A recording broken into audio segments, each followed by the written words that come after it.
This is CBC Nova Scotia News.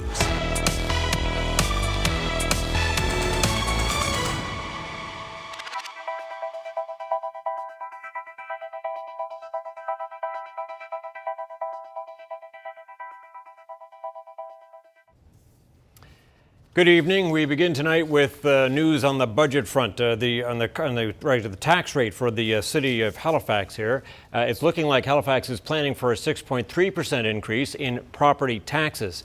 That increase will mean roughly $200 more a year on the average property tax bill.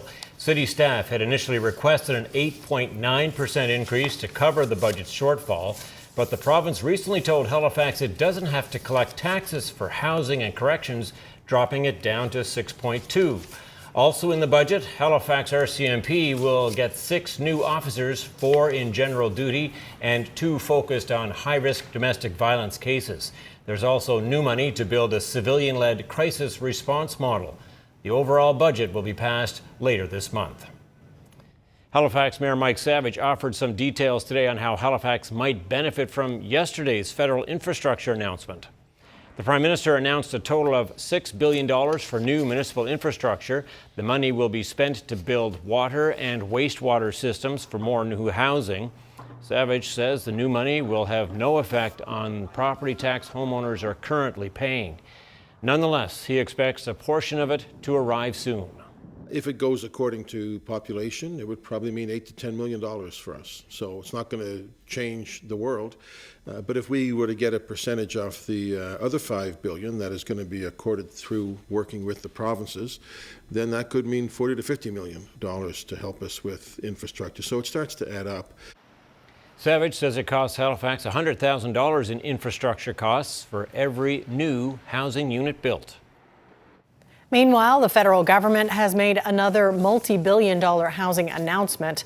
Prime Minister Justin Trudeau says the upcoming budget will provide $15 billion for a new initiative to get affordable rental units built fast. Canada Builds is going to turbocharge affordable apartment construction in partnership with provinces and territories. It'll provide low-cost loans, help speed up development, and build projects at the scale necessary to meet the urgent needs of Canadians. The Prime Minister says the funding will help build another 30,000 apartments within the next 10 years. The government is also reforming the program to extend loan terms and expand financing to housing for students and seniors. Duncan Williams of the Construction Association of Nova Scotia welcomes the funding for the sector, but says the industry is facing headwinds to build more faster. Labor shortages among the biggest problem. We feel like some days we're taking 3 steps forward and then 2 steps back, but I think in general we are seeing real progress. I've never seen governments and industry stakeholders working closer together, which is a really positive development that I would say has been born out of, bordering on a crisis situation. I'll talk to Duncan Williams about the government's recent announcements to fund housing and the challenges the industry faces in meeting demand. That's our Newsmaker interview just after 6:30. A tentative agreement has been reached between Unifor and CN Autoport, which could end a weeks-long strike by unionized workers in Eastern Passage. According to the union, workers are voting today. Details on the agreement were not released. Despite the positive development, the union says picket lines will remain active at the Autoport until a collective agreement is ratified. More than 230 unionized workers walked off the job in late February. The union had called for Ottawa to pass legislation after Unifor said replacement labor was brought in by the employer. The facility handles nearly 185,000 vehicles every year. Virtually all are from European manufacturers. Nova Scotia Health says all elective and non-urgent surgeries and procedures at the Halifax Infirmary are being rescheduled after what they are calling a, quote, significant water event. The authority says a broken water main line in the steam plant has resulted in the loss of water for all buildings on the campus. The infirmary, Veterans Memorial Building, Abbey J Lane, and the power plant. That means there is no running water for flushing toilets or drinking. The emergency department is open, but patients without emergency concerns are asked to visit another apartment. Community members in Cape Breton are angry about damage to property left behind by ATVs at a cemetery in Dominion. Raising money has been a challenge for the volunteer group to maintain the grounds since their church closed, and now they're scrambling to find the money to fix the damage. The CBC's Kyle Moore reports.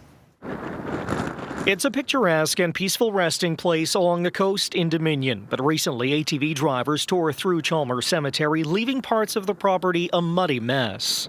The ATVs are going over the graveyard and right across the stones. Just a total lack of respect. Megan McDougall is part of the volunteer group in charge of maintaining the grounds. It's a place that holds special meaning for her and many in the community. It means a lot. I do have my grandfather and my uncle and other relatives buried up there as well, so it does hurt to see. The cost of looking after the property is covered by donations and doesn't stretch far enough to fix the damage, which McDougall estimates to be in the hundreds of dollars. Raising money has been a challenge since their church closed. It's going to be tight just because the only income we have is donations, and we pay 5 times a year to get the grass mowed, and it is going to be harder now that it's all ripped up. Brooke Schwager says Cape Breton Regional Police have been notified and they will be making extra patrols here in the area. He hopes that will deter ATVers from coming through here. I know ATVs, they look for shortcuts, but this here shortcut is not appropriate, what they're doing here. Police say the fine for operating an off-highway vehicle on property without permission is more than $400 for first offense. Kyle Moore, CBC News, Dominion.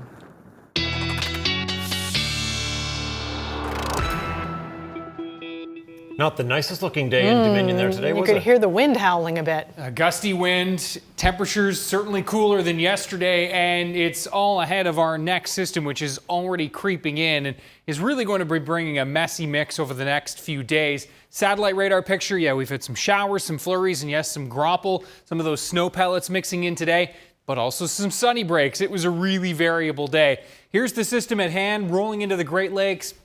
Lots of moisture with this one, and yes, warmer air creeping up, but it's clashing with the cooler air moving in, and so we will see kind of widespread 5, 10, 15 centimeter amounts as we work our way through tomorrow night, through Friday, by the time we get to Saturday morning, although the bulk of this for us here in Nova Scotia is indeed going to be tomorrow afternoon, tomorrow evening, and into the early overnight hours. And then we'll see some light additional accumulation Friday across the northeast, but most notably the highlands will pick up more, and as much as over 30 centimeters looking possible there for the Cape Breton Highlands. But note all the pockets here, this is going to be a really variable snowfall. The closer you are to the coast, the less we'll see. Further inland, higher terrain areas, those are going to be our best chances of getting into the 10 to 15 centimeter range. Just really messy. Special weather statements are in effect, talking about the wet snow, the possibility of some outages with this wet snow, given the winds are going to be gusty from the east, and we will be looking at that wet snow weighing down on trees and whatnot. There is a lace of wet wind warning in effect as well. Now let's walk you through the timeline. Note the snow arriving in the west tomorrow morning, spreading in for everybody into the afternoon. If there's one recommendation I can make sure your windshield washer fluid is topped up. This is going to be just a prime setup for spray coming off the vehicles in front of you with that wet, slushy snow, and especially inland and higher terrain areas could get slick and even a little bit snowy, especially tomorrow evening. By the time we get into Friday morning, again, it's the highlands still hanging on to the snow. The rest of us looking at some showers with likely some wet flakes, as we said, mixing in the northeast. But this low is taking its time, and it will sit and pinwheel as we work our way into the weekend as well. The good news, Monday, eclipse day, not looking too shabby. We'll break it down with your full 7-day forecast coming up in a few minutes. Tom and Amy. Looking forward to it. Okay, thanks so much, Ryan. Thanks, Ryan. Thank you. Well, there is more fallout tonight after Mi'kmaq fishers say DFO officers left them to walk for hours at night in just their socks after seizing their boots and phones. Indigenous leaders in the province are now demanding answers and accusing federal fisheries officers of mistreating the 2 First Nations fishermen. As the CBC's Brett Ruskin reports, the incident comes amid the closure of the controversial Elver fishery. This all happened about a 2 hours drive from here in Halifax down in Shelburne, Nova Scotia. There were two Indigenous fishermen who were collecting elvers. Now, elvers are baby eels, and if you haven't heard about elvers, it might be because DFO, Fisheries and Oceans Canada, actually had to shut down the commercial elver fishery because it was getting too tense, too violent in some cases, because this is a highly lucrative fishery, these baby eels. Lobster, for example, by comparison, you can sell a lobster for $5, $10, $15 a pound, maybe depending on where you are in the supply chain. Elvers can go for upwards of $2,000 per pound. They are harvested here. They are shipped to Asia, where they are grown from baby to adult to be used for food. So highly lucrative fishery, but illegal to fish commercially. Now, these Indigenous fishermen were harvesting these fish, these eels, middle of the night. DFO officials arrived on scene, told them to stop, arrested them, handcuffed them, took away their phones, took away their equipment, including their hip waders, which was basically their footwear, and ended up leaving them on the side of a regional highway at 1 a.m., just in their socks, without any means of contacting friends or family or really knowing where they were. They were far from home, and they were worried about their own safety and what they were going to have to do next. Have a listen to what they had to say at a protest that was organized in their support. I just don't understand how you can leave another person like that with no shoes, no contact with anyone. They didn't even give us their one phone call. They just said, oh, there's a phone in the gas station. Like, how, yeah. Like, when we were walking, there was times I'm like, man, if we stop, we're going to die, because our feet were just soaked. They eventually did walk along that highway, along the shoulder or in the wet ditch there in the middle of the night until they found shelter, found a place to go. As for the response to this from Indigenous leadership, we had a statement issued by the Assembly of Mi'kmaq Chiefs that said this is one more example of the federal government not respecting inherent Indigenous rights to harvest and gather off the land. Now, as for that federal response, Fisheries and Oceans Canada, or DFO, issued a statement, provided a statement to CBC News saying that this is standard procedure, that if there is an alleged incident, an alleged infraction for a DFO matter, that equipment could be seized from the fishermen, including hip waders. Now, Prime Minister Justin Trudeau was recently here in Halifax, in Nova Scotia, addressing a number of different topics, but including this issue. And at a news conference, there was actually a protest right nearby, so you'll be able to hear drumming and chants from protesters and demonstrators about this incident. Here's how he described and addressed the situation. Obviously, this story is extremely troubling, which is why there is a need for a full investigation on this. I know the minister is properly seized with it. It's important that the laws against illegal fishing be enforced, but there are processes and protocols in place and the way enforcement officers need to behave that we need to make sure was properly followed, because these reports are very troubling. As for that investigation into the actions of these DFO officers, no word yet on when it might begin, what it might entail exactly, or if there's going to be any other further statements or perhaps apologies from federal officials. Brett Ruskin, CBC News, Halifax. And an update to that story. DFO officials tell CBC News Federal Fisheries Minister Le Boutillier and her Parliamentary Secretary Mike Kellaway, also an MP from Nova Scotia, intend to speak with the Mi'kmaq Chiefs as soon as possible regarding the incident. The Nova Scotia Liberal Party says its handling of a case in which thousands of dollars in public funds were misused by a former employee was, quote, above board and legal. Several top officials, including party leader Zach Churchill, appeared before a legislature committee today to speak to a February report on the matter by the province's Auditor General. In her report, Kim Adair called on the RCMP to investigate the party's, quote, apparent concealment of the misuse of funds. Joseph Curry, who was party president, says when the theft was discovered in December of 2020, Auditor General misinterpreted the facts of the case. The Liberal Party is not the wrongdoer in this matter. The wrongdoer is the employee who misappropriated donor and taxpayer money, which my team and I discovered. The Nova Scotia Liberal Party acted decisively, responsibly, and correctly in handling this misappropriation. We swiftly obtained independent legal counsel and independent forensic investigators, and we listened to these experts. Our priorities were to protect taxpayers and donors, judiciously deal with the human resource elements of this matter, and fully understand the depth of this fraud. We did everything above board, and we reported to Elections Nova Scotia as required by law. Auditor General Kim Adair told reporters after the hearing today that she stands behind her report. Nova Scotia is putting $75,000 towards a project in Truro aimed at attracting and retaining healthcare workers. The Truro and Colchester Partnership for Economic Prosperity will use the funding to run recruitment campaigns and create a promotional video of the Colchester East Hants Centre. It will also offer an introduction to skiing program at Ski Wentworth. The chair of the project says this funding will help the group highlight what the Truro area has to offer and help the community secure healthcare workers for its hospitals and clinics.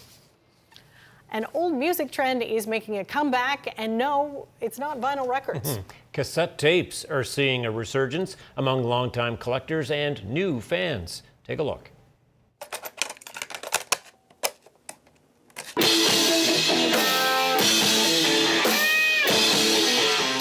It's younger people who want to have that physical something. Maybe they don't even have the means to play it. Maybe there's a little bit of nostalgia going on. We sell maybe a few dozen a month. Oof, big numbers, right?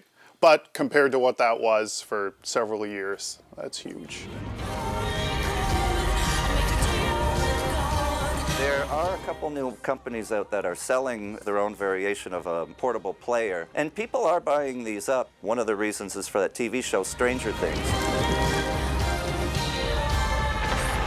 So it brings back that nostalgia, and they have tapes, they have Walkmans, boom boxes, and then people see that, oh, this is kind of cool, we'll go look for some of these. A lot of smaller upcoming bands have embraced the cassette format, which is great to see. Local acts that come through touring. They're easy to move around, right? And I imagine they'd be significantly cheaper to press than vinyl.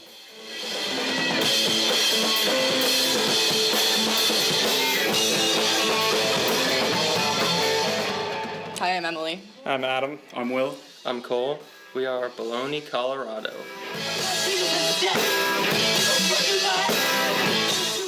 So I had an old Astro van that I was driving around for a couple of years, and it only had a cassette player in it. The radio didn't work, so we went to Value Village and bought a ton of cassettes. Personal favorites: Ray Charles, Jerry Lee Lewis, this sort of thing. So every time we were on our way to a gig, we'd blast those on cassette in the van. So when we were making our own music, we said, we got to get cassettes because this is kind of what we're listening to and going to gigs with and stuff. Merch is definitely where most of the money's at for us at this level anyways, so any physical copy of music selling is a win.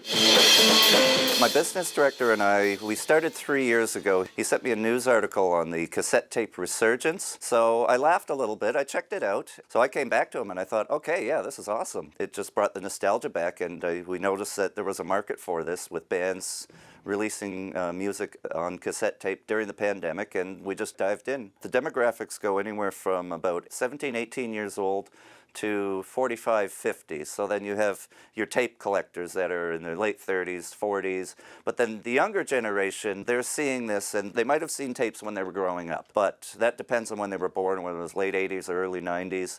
And then they see them again, and they thought, oh, I didn't know that people still made these. So they see that, and that kind of attracts them to it, especially if they're in a band. We've had a couple people that said they're super cool. We've had people that have gotten us to sign them. It's kind of one of those things that I think a lot of people like, just having something physical from the band, not so much for the music aspect, but just for the kind of idea of a souvenir or something from the show. Not to mention a blast from the past, for sure. Gotta dig out the old Walkmans, yeah, find them what are you gonna someplace. play them on? All right, first quick break on the way. Stay with us. Yes, we have a lot more to come on CBC Nova Scotia News. Rescue efforts continue in Taiwan after a 7.2 magnitude earthquake hit during morning rush hour. Former Conservative leader Aaron O'Toole testified today at a public inquiry into foreign interference. There's a peaceful look at Ketch Harbor. Ryan's up next with his forecast. We're back after this.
I figure it's always an exciting day around the Weather Center when Ryan gets to use the word grapple because he gets to once again define it for people. I know. Do you have favorite precipitation, Tom? Like I don't Who doesn't? think I do, No. Who doesn't? No, it's true. I always get excited when there's grapple, which again is like snow pellets, small, like soft hail. And yeah, there was all kinds of grapple sightings today. At one point it was grappling and sunny at the same time. Oh my goodness, Grapple-palooza. So very exciting. Grapple-palooza, yeah, I love that.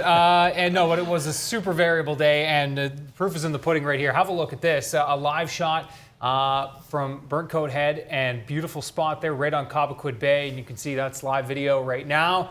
Looks nice and calm. No grapple there. Yep. No grapple there. The sun is out, as it was in many spots today. Had a little taste of sun, but yeah, definitely a variable day. Just 4 degrees, so certainly a cooler day today, and that was why we had some of that grapple mixing in. Certainly cool enough aloft with these cooler temperatures at the surface, but even colder aloft. Just 1-2 degrees right now in the Sydney area, and you can see temperatures warming up towards the southwest. The winds, yeah, they've been an issue today, no question about it. Pretty breezy.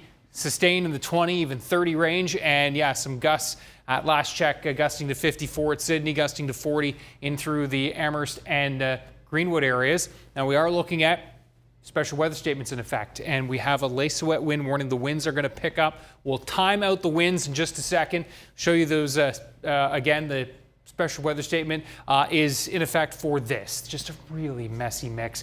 Really variable snowfall as well. Looks like amounts will be closer to 5 centimeters right along the coastline. Inland higher terrain areas, 10, maybe as much as 15. Could see some pockets that do exceed 15, but they're going to be very localized if we see them. Again, this is just one model, but really I think depicts quite nicely how variable the precipitation will be. Cape Breton Highlands looking like a bullseye there. Best chances for exceeding 20. Could even see upwards of 30, 40 centimeters by the time we're said and done in the Highlands, and it will be, again, a wet snow. Now, watch as we look at the setup here with this low spinning up, moisture coming up the eastern seaboard, but running into the cooler air. Tonight, -1 to -4, those winds from the northeast, 20, gusting 30 to 40, and yes, easterly winds will pick up overnight tonight, gusting 60 to even 70 along the coast. Let's time out the precipitation first. Clouds moving in, 6 a.m. tomorrow morning. Already the snow underway for the Tri-County area, and this spreads eastward into the Halifax area by lunchtime, certainly likely late morning. And we're then going to be watching some of that, you can see the pink here, as that milder air works in, will mix over to wet snow. And so the best chances of accumulation tomorrow are going to be for the western parts of the province. Those bullseyes we showed you in here. For Thursday night, we'll start to see some accumulation in through the north and east as those temperatures start to drop a little bit for tomorrow night. But yeah, widespread 2, 3, 4 degree temperatures, easterly winds that are going to be gusting. And there again through the Thursday night time period is mainly wet snow for inland higher terrain areas, especially the Cape Breton Highlands into Friday morning. Friday itself, clouds, showers, temperatures likely in the 5, 6, 7 degree range. Highlands will be the only spot we see some snow, I think, for Friday afternoon. Maybe some wet flakes mixing in along the northeast coast. Your wind gust forecast, just to show you how things are going to ramp up. So in behind that initial shot of snow, we're going to see the winds picking up. Gusts 60, 70, maybe even some 80 kilometer per hour gusts, Yarmouth down through Shelburne, and we'll see the Atlantic coastline likely gusting 60 to 70. And again, could see some gusts even exceeding 80 right in the coastal areas of Shelburne and Yarmouth. Halifax may gust upwards of 70 for tomorrow evening.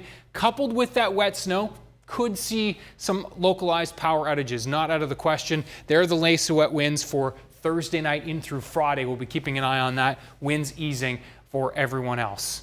This is an unsettled setup for Saturday, Sunday, but we're getting through the dirty stuff just in time for what looks to be a pretty nice day shaping up for Monday. Solar eclipse right now, looking like a mix of sun and cloud to even mostly sunny. Temperatures pretty good as well. So fingers and toes crossed on that. Still, Tom and Amy. It's a big day. It sure is. Okay, thanks so much, Ryan. Thank you.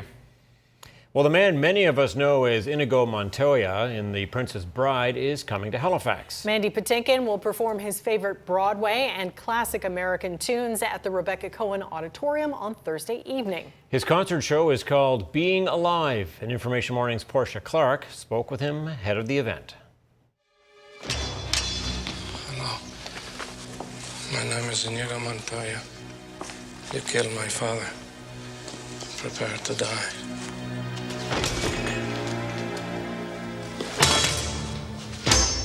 You know, it's just like any other job. We all went to work realizing we had a wonderful thing, but never knowing if anybody would watch it. And indeed, when it first came out, it didn't find an audience. And like you said, it eventually became this huge thing, like the Wizard of Oz of my generation. I can't believe that I got to be in it. And I said to Rob Reiner, God, Rob, The Princess Bride is about so many things, so many stories. How would you put that in one sentence, for God's sakes? And Rob didn't miss a beat. He said it's easy. It's about a little boy who's sick. Grandpa comes over to read him a story, to tell him the most important thing in life is true love. And if you look at that movie, every single character, the villains, the heroes, every single person in that movie's quest is for true love. Well, we're glad you're coming back and bringing this show here. What can we expect? It's songs and it's stories as well. And is some of it improvised as you go? What will you bring to Halifax in this version? Yes. I want people not to be looking at a program and reading. I want them to be listening along with me to the words and music that these people have written, these stories that I get to tell. And I'm not the genius. I didn't write these wishes for the world. I'm just the mailman. And it's interesting. I watch my little grandson, his favorite toy. He always comes in the house to get his favorite toy, which is the mail truck. And he loves that truck. and that's what I am. I'm a mailman with my piano player. And we bring these wishes that some of these great genius artists, men and women, wrote for their own wishes for themselves and lived their lives and could never realize them, but they left these wishes behind. And sometimes they're silly wishes of how to just have fun and be silly, and sometimes they're far more profound to realize that everything we do and say is the ground we walk on, and it affects everything else that comes ahead of us. I made sure when I said to Adam Ben David, my piano player, I want it to be fun for us and for our audience. People have been locked up in a way with masks on, hidden behind their phones and computers, and we all need to be together. It's part of the human condition, and I want us to feel alive. And he said, why don't you call it that? And I said, call it what? He said, why don't you call it being alive? And I said, yeah, okay. Yeah, let's call it that. All right, up next, I'll talk with the Construction Association. How fast can all this housing that the federal government wants to see be built actually be built? That's our Newsmaker interview. Please stay with us. You are watching CBC Nova Scotia News.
The federal government is promising $15 billion for a new initiative to get affordable rental units built fast. 30,000 apartments within the next 10 years.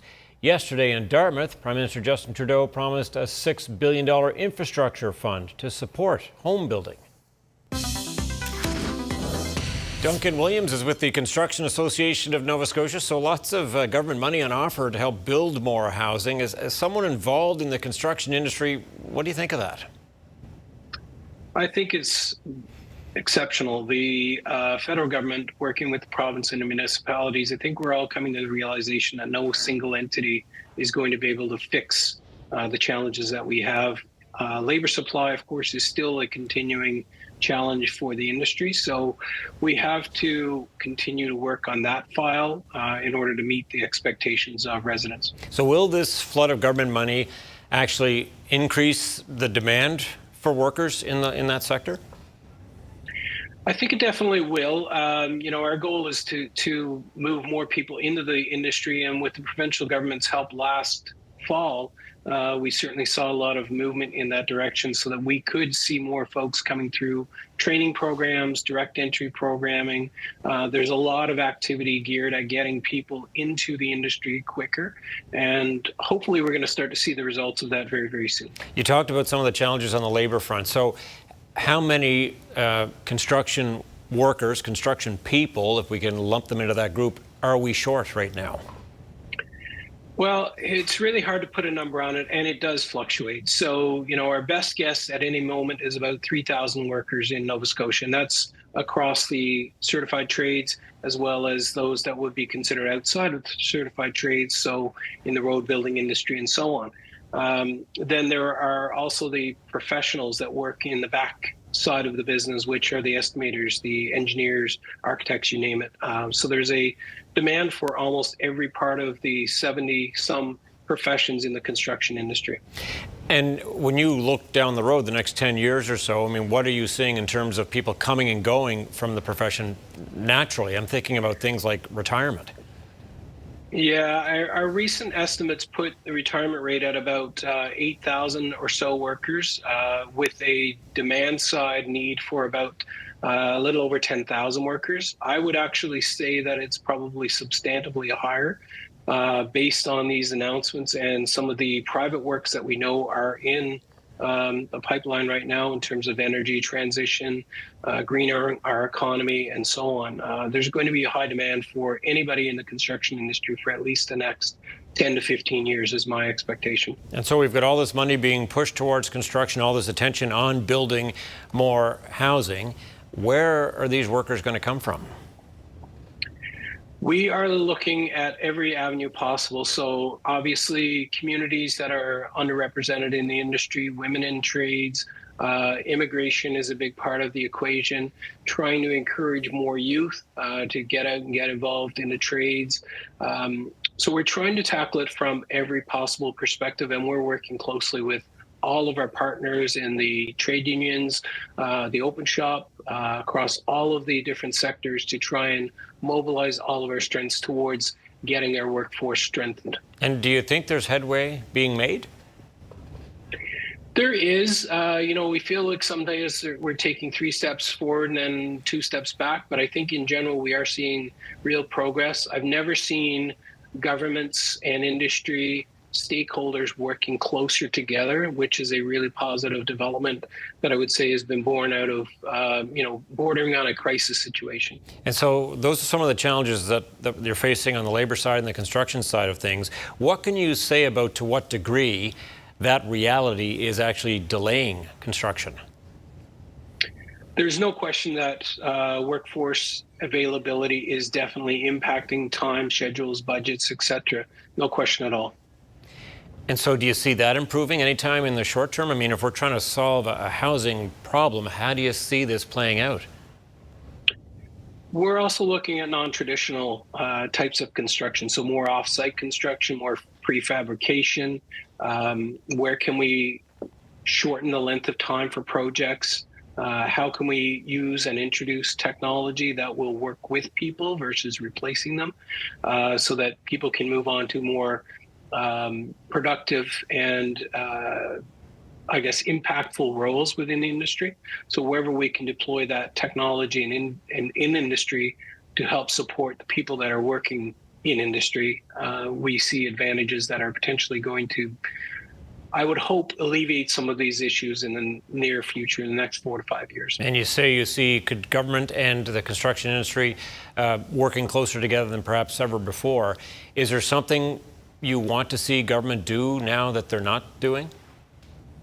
Yeah, I think we still need to look at, the impact of fees and permitting costs, deed transfer tax. Some of those things that are put on to the consumer are substantive. The estimates, for example, in Toronto on $1 million home, which is not a heck of a lot for $1 million anymore, there's about $350,000 in fees and services and taxes that go on that. So if we're going to really get serious about affordability, we also have to look at those things, and we may need to make it easier for people to get into the market, whether it's condominiums, rental units. We need to also change the financial landscape in terms of how we assess somebody's ability to pay a mortgage. If somebody's paying a rent for 10 years and they've never been delinquent on a rent, why would they not be as responsible with a mortgage? We have to start looking at some of these things differently. I think we're also going to have to look at how we mobilize around construction, what that looks like in terms of how we use our space. If we're going to increase density, we are going to have some serious conversations about heights and the types of buildings and infrastructure that need to support those types of buildings. Yeah, lots to talk about, but we'll have to leave it there. Duncan Williams with the Construction Association of Nova Scotia. Thank you. Thank you, Tom. Coming up, cleanup continues in Baltimore after last week's deadly bridge collapse, and some temporary channels are opening to let vessels through.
A powerful 7.2 magnitude earthquake has rocked Taiwan. It struck during the morning rush hour. At least 9 people are dead and more than 1,000 are hurt or missing. Rescue efforts are continuing through the night. CBC's Cameron McIntosh has the latest. In Wallian, worried onlookers watch as rescue workers pull people from a 5-story building, resting precariously at a near 45-degree angle. Taiwan's president-elect on scene, saying the priority is fully on rescue. We need to find out how many people are still trapped, he says. Those injured should be given quality medical treatment. Taiwan's government says a 7.2 magnitude earthquake hit off the east coast just before 8 a.m., rocking the island. In Wallian, near the epicenter, at least 26 buildings collapsed. That's where searchers are looking for trapped residents. While on other parts of the island, including the capital, Taipei, buildings and bridges shook. An earthquake hasn't happened in a long time, says this woman. It was terrifying. The quake hit during live newscasts. Along the eastern coast, it caused landslides and prompted tsunami warnings, which have since been called down. Taiwan's government says resources, including military, are being sent to areas hardest hit. Full extent of the damage is being assessed. One concern is damage to Taiwan's world-leading semiconductor industry, which could impact global supply chains. Meanwhile, officials warn residents should be ready for aftershocks. Cameron McIntosh, CBC News, Winnipeg. Melanie Joly and other NATO foreign ministers have gathered in Brussels for a 2-day meeting on the war in Ukraine. Secretary General Jens Stoltenberg today said Kyiv can rely on NATO support in the battle against Russia now and in the future. The Ukrainians are not running out of courage. They are running out of ammunition.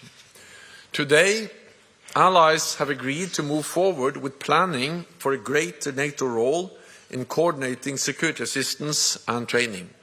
He said NATO allies have agreed to start planning new long-term permanent aid for Ukraine.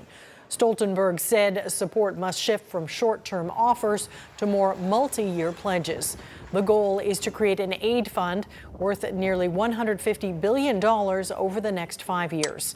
The proposal would also give the alliance a more direct role in coordinating the supply of arms, ammunition, and equipment. Ukraine's foreign minister says allies aren't providing enough air defenses to protect against a barrage of Russian missile attacks. Former Conservative leader Aaron O'Toole testified today at the public inquiry into foreign interference. It's investigating allegations of meddling by China in the last 2 federal elections. O'Toole testified the party's polling didn't match the final results in the 2021 campaign, and he suspected voter suppression tactics were at play. Rafi Boudjikanian has this story from Ottawa. Is that your view today, that 6 to 9 ridings were lost due to foreign interference in 2021? I believe it's in that range, yes. It's the first time the public inquiry into foreign interference is hearing from a politician who led a campaign during the federal election 3 years ago. Aaron O'Toole once again said the Conservatives' outspoken stance on the Chinese government's human rights record cost them at the ballot box. Today, the inquiry informed them national security agencies had their suspicions even at the time. It's a site threat assessment. That document including a note from Global Affairs staff in 2021 that what may be a Chinese Communist Party information operation aims to discourage voters from voting for the Conservative Party of Canada. Were you made aware at the time that RRM Canada had made this observation? No, this was not raised to our attention.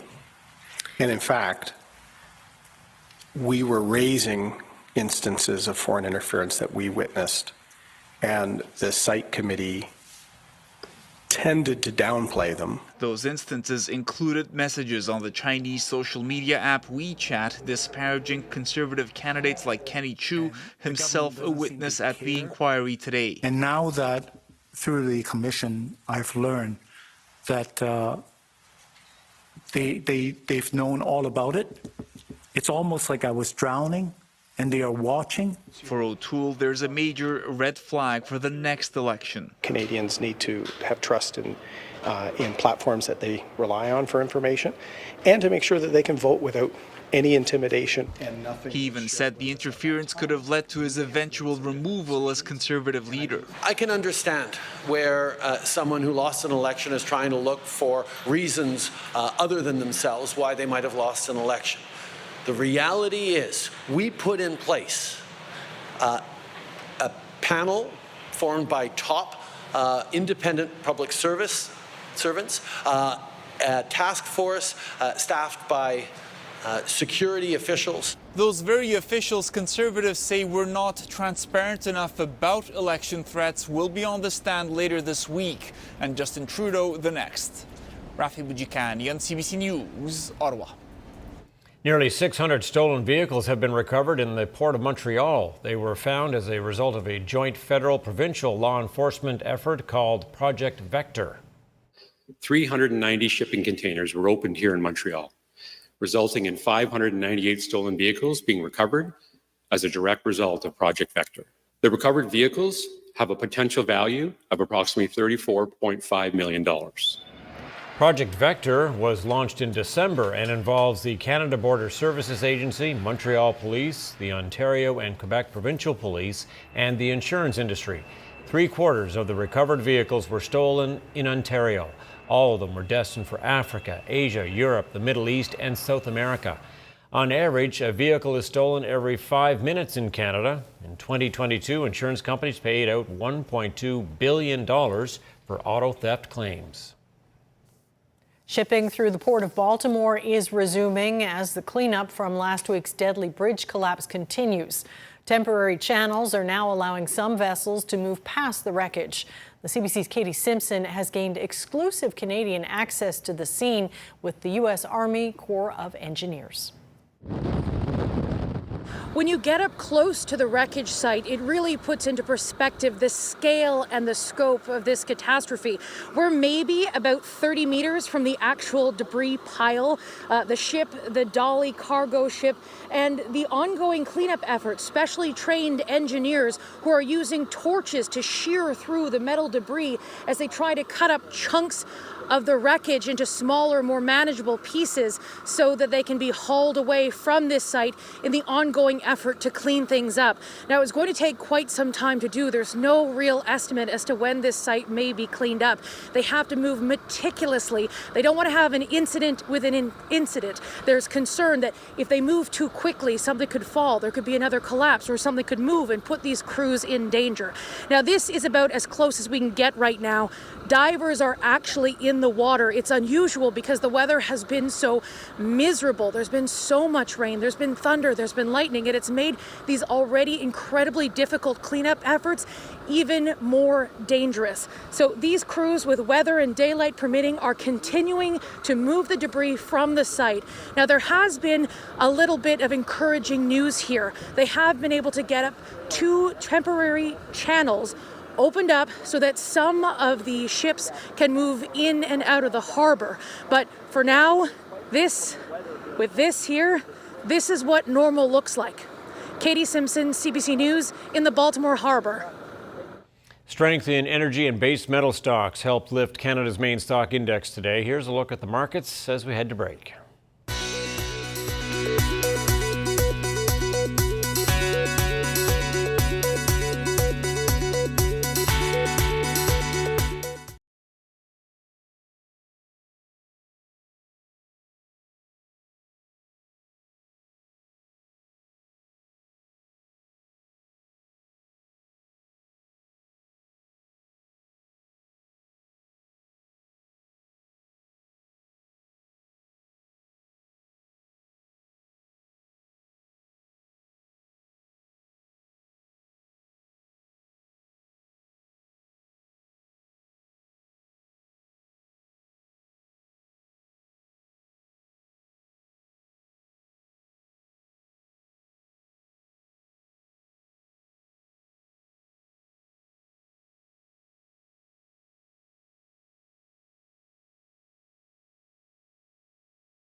For news you can trust, we have the latest on what's happening in your community and a weather forecast you can rely on no matter where you are in Atlantic Canada. I'm Amy Smith. And I'm Ryan Snoddon. Join us for Atlantic Tonight. Right after the National.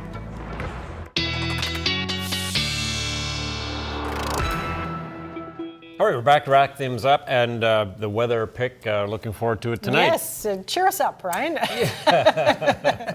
No pressure. No. No pressure at all. No, listen, the picks have been coming in. They've been good. They've been nice and spring-like because there's been little signs wherever you look, usually.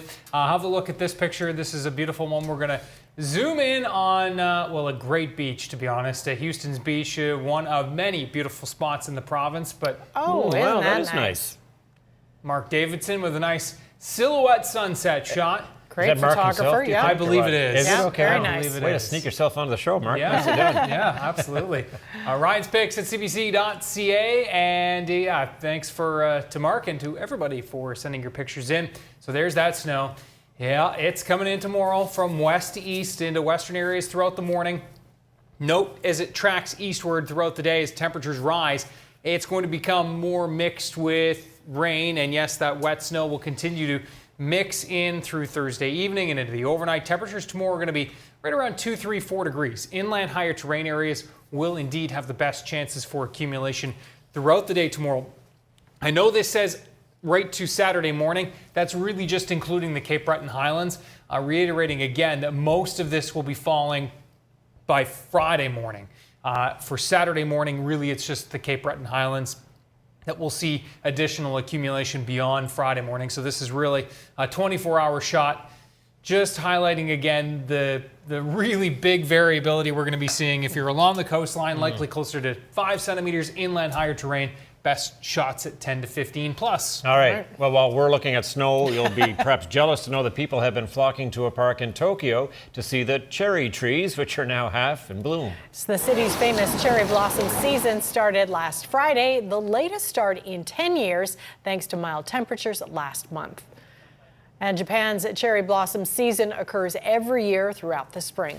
Peak viewing times vary according to the region, but most festivals begin around the end of March and can last until May. The weather, of course, plays a major role in the timing of the season.